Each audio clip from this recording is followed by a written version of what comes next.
오늘은 말씀을 간단한 퀴즈로 시작하려고 합니다.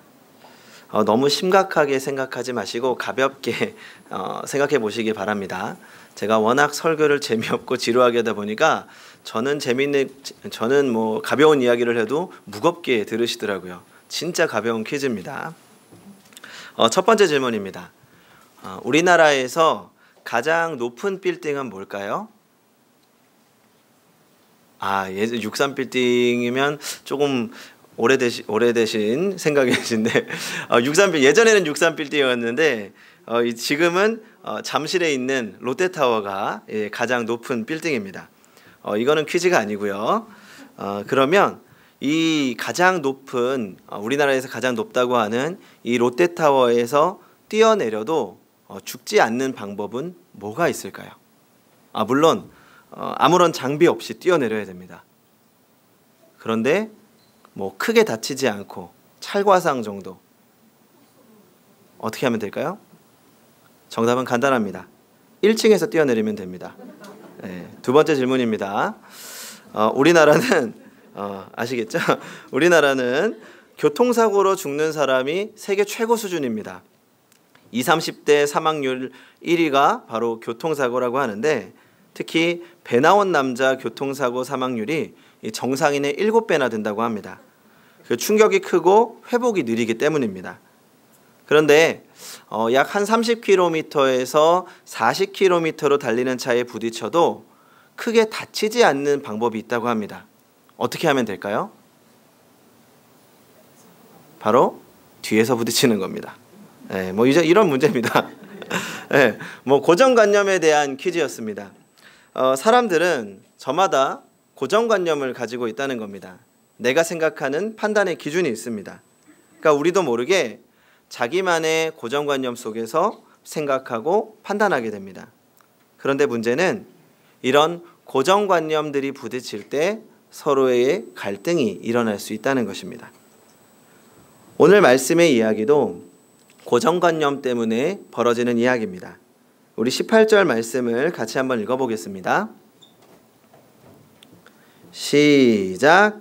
요한의 제자들과 바리새인들이 금식하고 있는지라 사람들이 예수께 와서 말하되 요한의 제자들과 바리새인의 제자들은 금식하는데 어찌하여 당신의 제자들은 금식하지 아니하나이까? 여기서 질문하는 사람들은 앞절에서 언급된 이 바리새인의 서기관들이었을 겁니다. 그 사람들의 질문을 요약하면 다른 종교 지도자들, 종교 생활하는 사람들은 금식을 하는데 왜 당신들은 금식하지 않습니까? 라는 겁니다. 이 당시의 바리새인들은 율법을 제대로 지키지 않고 금식도 하지 않는 일반 백성들을 가리켜서 암하레츠라고 불렀습니다. 이 암하레츠라는 말은 이 땅의 백성이라는 뜻인데 그러니까 그런 사람들을 암하레츠라고 부르면서 무시하는 경향이 있었습니다. 바리새인들이 볼 때는 예수님이나 예수님의 제자들도 그런 암하레츠의 무리들 뿐이었습니다. 그러니까 그들의 입장에서는 당연한 일이죠. 자신들은 하나님을 섬기기 위해서 율법을 철저하게 지키던 사람들입니다. 그런데 지금 말하는 율법은, 지금 서기관들이 말하는 율법은 하나님이 말씀하신 율법과는 약간의 차이가 있습니다. 사실 안식일법이나 모든 법은 이 모세오경에서는 굉장히 간결했습니다. 그런데 이 율법학자들이 여기에 세부 법칙과 세부 규칙을 덧붙여 놓은 겁니다. 물론 이제 그 사람들이 하나님의 말씀을 더욱더 철저히 지키기 위한 노력이었습니다. 그래서 이 구전을 성경과 동일한 기준으로, 성경과 동일한 권위를 가지고 이 규칙과 법칙들을 지켜온 겁니다. 어느 정도였는가 하면 이 가르침, 이 랍비들의 주장은 아버지의 주장보다 더 존중되어야 한다라고 말합니다. 예를 들어서 이 포로가 된 아버지와 포로가 된 교사 중에서 누구의 몸값을 먼저 지불해야 할 것인가? 라는 질문이 있는데 그러면 유대인은 첫 번째로 교사를 위해서 먼저 돈을 지불해야 된다는 겁니다. 교사를 먼저 구해야 된다는 거죠. 왜냐하면 그 사람의 아버지는 그를 이 세상에 태어나게 했을 뿐이지만 교사는 그의 생명을 오는 세상으로 인도하기 때문이다 라고 말합니다. 그 정도로 전해져 내려오는 율법과 교훈을 철저하게 지키려고 노력했습니다. 뭐 그런 노력들이 나쁜 걸까요? 그런 건 아니죠. 물론 그 노력을 나쁘다고는 할 수 없습니다. 다 하나님의 말씀을 철저히 지키기 위한 노력입니다. 그런데 문제는 그것에만 집착하다 보니까 하나님이 의도하신 것과는 다른 종교가 되어버린다는 것입니다. 쉽게 말하면 신앙이 변질되어 버리는 겁니다. 오늘날 우리의 신앙도 우리의 교회도 이렇게 변질되어 버린 것은 아닌지 돌아보아야 합니다. 우리도 모르게 우리가 생각하는 좋은 신앙인에 대한 고정관념에 사로잡혀서 다른 사람을 무시하고 정죄할 수 있기 때문입니다. 무엇보다 하나님께서 원하시는 교회의 모습이 달라질 수 있다는 것입니다. 지금 우리 교회도 그렇지만 그 예전에는 거의 모든 교회에서 이 앞에 있는 강단, 강대상이라고 말하죠. 여기에 올라가기 위해서는 신발을 반드시 벗어야 했습니다. 가끔 왜 강대상에는 신발을 벗고 올라가야 하나요? 라고 묻는 분들이 계십니다. 그러니까 이것은 그 모세가 출애굽을 할 때 이 불이 붙은 가시떨기 나무에서 하나님을 만날 때 하나님이 하셨던 그 말씀에서 그 원리를 찾습니다. 그 하나님은 이제 애굽에서 노예 생활을 하고 있던 이스라엘을 구출하기 위해서 모세를 부르십니다. 불붙은 가시떨기 나무에서 모세를 부르시죠. 그런데 그때 하나님께서 모세에게 이곳은 거룩한 곳이니 내 신을 벗으라 라고 말씀하십니다. 그래서 이 마찬가지로 오늘날에도 이 강대상은 하나님의 말씀을 전하는 곳이기 때문에 우리가 하나님을 경외하는 마음으로 신발을 벗어야 한다는 겁니다. 그런데 그렇다면 정말 여기만 거룩한 곳일까요? 이 강단에 신발을 벗고 올라가는 사람은 하나님을 경외하는 사람이고 신발을 신고 올라가는 사람은 신앙이 부족한 사람일까요?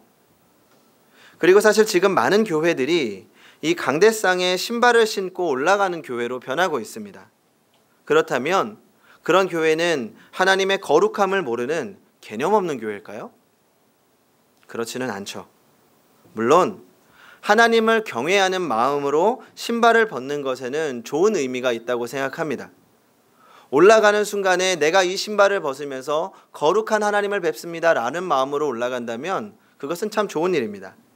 하지만 이 신발을 벗고 올라가는 것이 언어의 어떤 하나의 규칙, 법칙이 돼서 그걸 어기는 건 문제야, 그건 잘못된 거야, 그건 죄야 라고 생각하게 되면 그것은 문제가 있는 겁니다.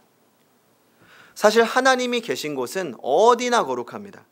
이 강단도 거룩한 곳이고 성도님들이 앉아있는 의자도 거기도 거룩한 곳이고 우리가 있는 곳 어디나 하나님이 계시기 때문에 이 땅에 있는 모든 곳이 하나님의 거룩한 곳이 되어야 합니다. 마찬가지로 우리가 신앙생활을 잘하기 위해서 교회가 세워놓은 규칙과 법칙들이 있습니다. 새벽 기도를 해야 되고 술과 담배를 멀리해야 되고 교회 안과 밖에서 봉사를 하고 교회와 어려운 이웃들을 위해 물질을 드리기도 합니다. 다 하나님을 더욱 잘 섬기기 위한 노력들입니다. 그런데 이런 것들이 신앙생활의 고정관념이 되어서 그것만이 신앙생활의 전부가 되어서는 안 된다는 겁니다. 그것에만 집착하다 보면 하나님이 의도하신 것과는 다른 종교가 되어버리고 마는 것입니다. 성도 여러분, 기독교는 새벽 기도만 하는 종교도 아니고 봉사만 하는 종교도 아니고 헌금만 하는 종교도 아니고 금욕만을 강조하는 종교도 아닙니다. 우리가 신앙생활을 하기 위한 규칙을 정하다 보면 그 규칙만이 신앙생활의 전부가 될 수 있습니다. 그것은 오히려 잘못된 겁니다. 우리는 그 규칙과 법칙을 넘어서 참된 하나님을 배우고 하나님의 의미를 되찾아야 합니다. 그래서 예수님은 자신들의 고정관념에 빠져 예수님을 정죄하는 사람들을 향해서 세 가지의 비유를 들어서 설명하십니다. 첫 번째로 혼인집의 비유입니다. 우리 19절과 20절 말씀을 같이 한번 읽어보겠습니다. 시작. 예수께서 그들에게 이르시되 혼인집 손님들이 신랑과 함께 있을 때 금식할 수 있느냐? 신랑과 함께 있을 동안에는 금식할 수 없느니라. 그러나 신랑을 빼앗길 날이 이르리니 그날에는 금식할 것이니라. 조금 이해하기 어려운 이야기입니다. 사실 예수님의 동문서답처럼 느껴지기도 하는데 그 예수님께서 무엇을 말씀하시려고 하는 걸까요? 먼저 예수님께서 말씀하신 것을 쉽게 한마디로 요약하자면 하나님을 잘 섬기는데 금식하는 것도 중요하지만 지금은 금식할 때가 아니라는 것이다. 즉 때의 문제입니다. 당시에 이 경건한 유대인들은 일주일에 2번씩 금식을 했습니다. 월요일과 목요일에 그 오전 6시부터 오후 6시까지 금식을 합니다. 이 금식의 근본적인 목적은 단순하게 음식을 먹지 않는 데 있는 게 아닙니다. 금식을 하면서 마음의 묵은 밭을 갈아엎고 하나님께서 새로운 일을 하실 수 있도록 하시고 또 그렇게 해서 충만한 기쁨을 경험하고 또 하나님이 주시는 새로운 힘을 얻게 되는데 그 목적이 있습니다. 그런데 금식을 하지 않는 때가 있습니다. 혼인집에서 신랑과 같이 있을 때는 이 금식을 하지 않았습니다. 왜냐하면 이 신랑과 함께 있는 기쁨을 누려야 하기 때문입니다. 여기서 말하는 신랑은 누굴까요? 예수님이죠.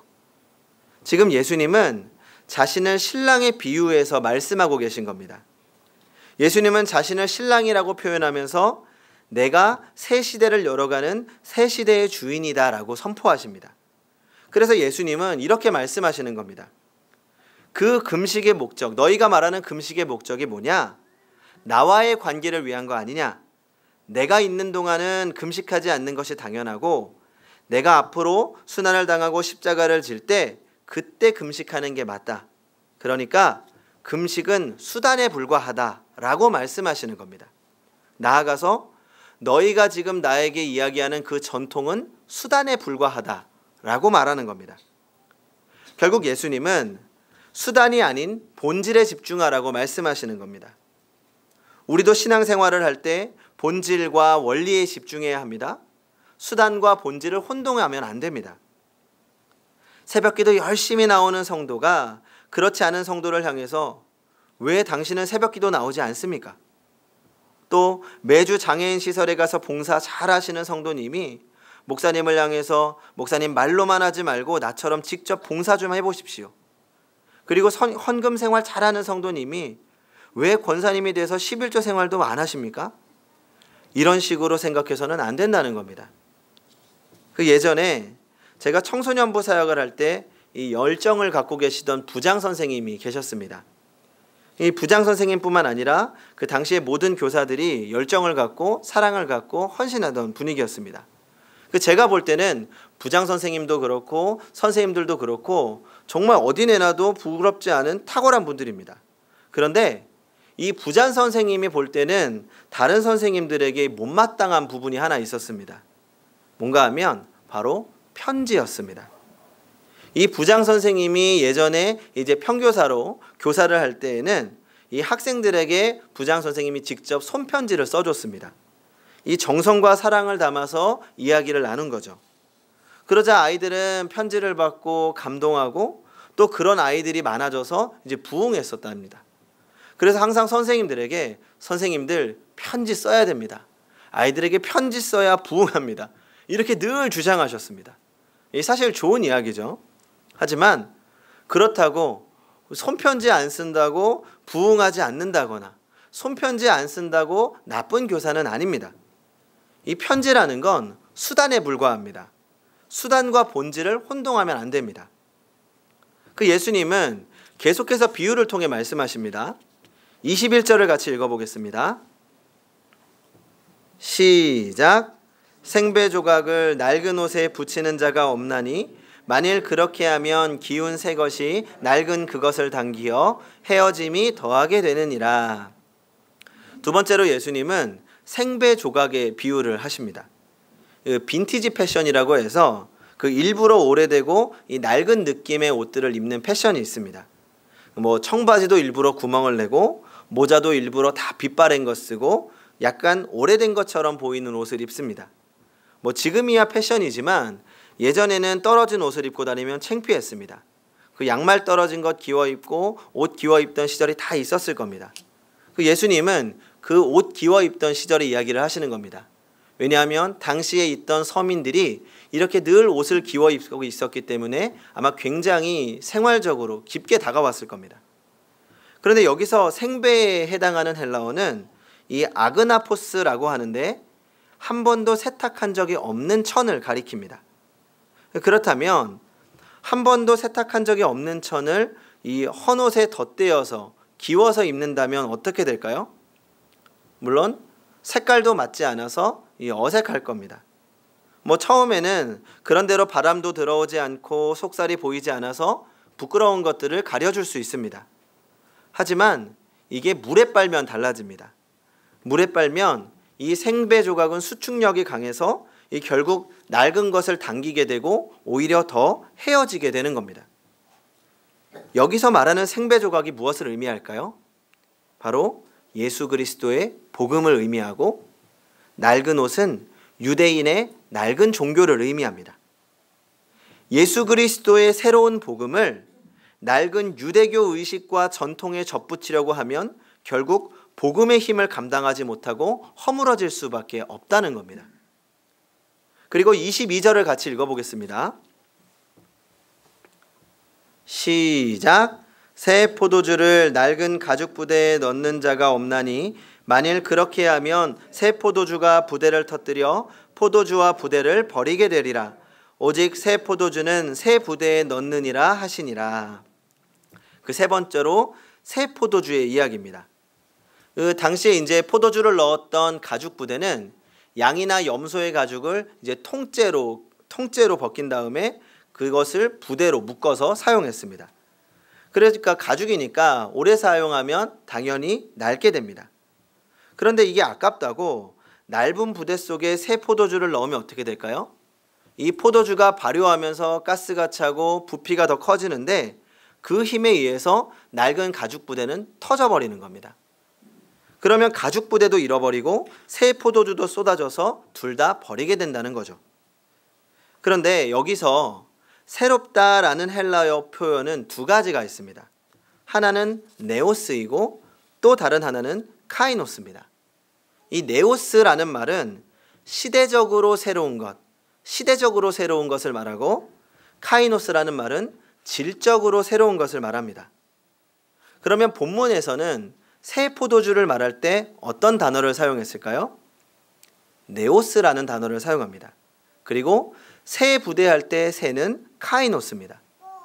좀 어려운데 이 말은 예수님이 가르치는 내용, 예수님에 대한 이야기는 그들이 지키려고 하는 토라나 그들이 지키려고 했던 이 규칙, 규례와는 질적으로 다른 건 아니라는 겁니다. 단지 이제는 새 시대가 되었기 때문에 새로운 시대에 맞는 신앙을 갖기 위해서는 낡은 것과 낡은 정신을 버려야 된다는 겁니다. 그러니까 예수님이 유대적인 신앙, 당시의 전통을 전적으로 부인한 건 아닙니다. 단지 새로워져야 된다고 말씀하십니다. 새로움이라는 것은 기존의 것을 다 뒤갈아 엎고 완전히 바꿔버리는 것을 의미하는 게 아니라 옛 것에 대한 철저한 성취이면서 그 진정한 의미를 나타내는 겁니다. 그러니까 옛 것에 담겨져 있는 의미를 새로운 형태로 적용해서 그 의미를 나타내는 겁니다. 그게 새로운 겁니다. 그 때와 본질의 의미를 잊지 않고 오늘의 때와 오늘의 상황에 맞게 변해야 한다는 겁니다. 성도 여러분, 우리는 수단과 본질을 구분해야 됩니다. 우리는 수단에 얽매여서 본질을 잃어버리는 경우가 너무나도 많습니다.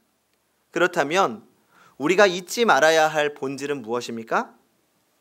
예수 그리스도의 복음입니다. 복음은 예수님과의 관계입니다. 우리 인생의 중심, 신앙생활의 중심에 예수 그리스도를 모시고 예수 그리스도 중심으로 살아가는 겁니다. 그리스도께서 내 안에, 내가 그리스도 안에 사는 삶을 살아가야 합니다. 기독교는 복음의 종교입니다. 이것이 본질입니다. 하지만 그렇다고 해서 우리가 수단을 무시해서는 안 됩니다. 본질을 회복한 수단, 본질을 담고 있는 수단은 강력한 무기가 되기 때문입니다. 그 조금 전에 말씀드렸던 이 부장 선생님의 손편지는 분명히 수단에 불과하지만 마음과 정성이 담기면 강력한 무기가 됩니다. 이 부장님이 하도 강력하게 주장하셔서 1년에 한 번 정도는 이제 선생님들이 아이들에게 손편지를 쓰기로 했습니다. 어떤 효과가 있었을까요? 당연히 아이들이 그 손편지에 감동했죠. 왜냐하면 오히려 이 시대가 되면서 아이들은 손편지를 더 적게 경험하게 되는 겁니다. 그 글씨에 담겨진 선생님들의 정성을 알게 되는 거죠. 그리고 또 당시에 같이 일하던 선생님들이 이 각자의 방법으로 예수님의 사랑을 전하기 위해서 굉장히 애를 썼습니다. 그 한 선생님은 학생들의 생일이 되면 케이크를 사가지고 밤늦게 집 앞으로 찾아갑니다. 그리고 그 학생만을 위해서 케이크에 초를 켜고 생일을 축하해 줍니다. 많은 친구들이 그 조용한 밤에 선생님이 축하해 주는 그 케이크와 촛불을 보고 감동의 눈물을 흘렸습니다. 또 어떤 선생님은 아예 나는 글씨 못 씁니다. 편지 안 씁니다. 라고 선언하신 분이 계십니다. 그렇다고 그분의 아이를 향한 사랑이 멈춘 건 아닙니다. 대신에 저는 늘 통화하겠습니다. 라고 이야기해서 학생들에게 수시로 전화하는 겁니다. 본인이 퇴근할 때 아이들에게 전화해서 별 시덥지 않은 이야기 하는 겁니다. 야, 선생님 지금 중국집 가서 짜장면 먹으려고 하는데 야, 짜장면 먹을까 짬뽕 먹을까? 선생님이 지금 고민이 된다. 야, 뭐 먹으면 좋겠냐? 당연히 학생들은 어이가 없죠. 갑자기 전화해서 자기가 먹을 짬뽕 짜장면을 물어보는 겁니다. 그래도 재미있으니까 대답합니다. 그러면서도 선생님들이 자신들을 사랑하고 관심이 있다는 것을 느끼는 겁니다. 각자의 수단은 다 다릅니다. 하지만 각자에게 맞는 그 수단의 진심과 정성과 복음을 담았을 때 아이들은 사랑을 경험하게 되는 겁니다. 그렇게 평소에 사랑을 보여준 선생님들이 수련회 때 아이들을 위해서 기도하면 아이들은 그 선생님들의 기도를 통해서 주님의 사랑을 경험하게 됩니다. 마찬가지로 우리가 신앙생활을 할 때에도 여러 가지 수단이 있습니다. 새벽 기도회, 수요 기도회, 금요 기도회, 말씀 묵상, 성경 공부, 이 모든 수단에 우리들의 마음을 담아서 주님과의 관계에 힘을 쓴다면 놀라운 효과가 나타난다는 겁니다. 물론 우리의 신앙생활의 형태는 시대에 따라서 변할 수 있습니다. 지금 우리가 드리는 이 예배 형식이 종교개혁 시대의 예배 형식과 동일하지 않습니다. 우리 대한예수교 장로회는 칼빈의 개혁주의 전통을 이어가고 있습니다. 그렇다면 우리가 과거의 것을 고수해야 된다면 당시의 예배를 그대로 적용해야 되는 거 아닙니까? 그런데 그렇게 되면 어떤 일이 일어나는 줄 아십니까? 당시의 종교개혁 시대의 설교를 들었을 때는 모두가 일어서서 설교를 들었습니다. 좋으시죠? 그리고 그때 당시의 설교 시간이 1시간, 2시간이 넘었습니다. 왜냐하면 하나님의 말씀은 앉아서 편하게 들어서도 안 되고 또 앉아서 듣다 보면 졸리기 때문에 일어서서 들어야 했습니다. 그렇다고 지금 우리가 그렇게 서서 들어야 되는 건 아닙니다. 새벽 기도회만 해도 그렇습니다. 맨 처음 새벽 기도회가 시작되었을 때는 새벽 3시 반, 4시에 시작했습니다. 그런데 사람들의 삶의 형태가 달라지니까 4시 30분으로 변하고 5시로 변하고 요즘은 6시로 많이 바뀌었습니다. 시간이 바뀌었다고 본질이 희석되는 것은 아닙니다. 우리의 예배와 신앙생활의 양식이 바뀌어 갑니다. 당연한 일입니다. 하지만 그렇다고 본질을 놓쳐서도 안 됩니다. 변하지 않으려고 집착해서도 안 되고 변하려고만 집착해서도 안 됩니다. 본질과 변화 속에서 좌로나 우로나 치우치지 않고 그 중심을 잃지 않기 위해 노력해야 하는 것입니다. 저도 그래서 늘 고민하고 기도하고 점검합니다. 어떻게 하면 오늘의 시대에 변하지 않는 복음의 빛을 발할까 고민하면서 변화를 추구합니다. 그러면서도 하나님 앞에 무릎 꿇고 기도합니다. 이 빠르게 변하는 변화 속에서 복음을 잃어버리지 않기 위해서 주님과의 관계를 더욱 붙잡는 것입니다. 성도 여러분, 복음은 변하지 않습니다. 하지만 복음은 늘 새롭습니다. 그래서 오늘 하나님께서 우리에게 주시는 복음의 능력을 이 시대 속에서 나타내며 또 변화의 중심이 되어가는 성도님들이 되시기 바랍니다. 기도하겠습니다. 어제나 오늘이나 그리고 영원토록 변함없으신 주님, 오늘 우리에게 동일한 은혜와 사랑을 베풀어 주시니 감사드립니다. 우리가 주님을 더욱 사랑하고 섬기는 마음으로 예배하고 많은 일을 하려고 합니다. 하지만 수단이 본질보다 앞서지 않게 하여 주시옵소서. 수단 때문에 복음이 퇴색되지 않게 하여 주시옵소서. 늘 주님을 먼저 생각하고 복음을 중심으로 늘 변화하는 성도와 교회가 되게 하여 주시옵소서.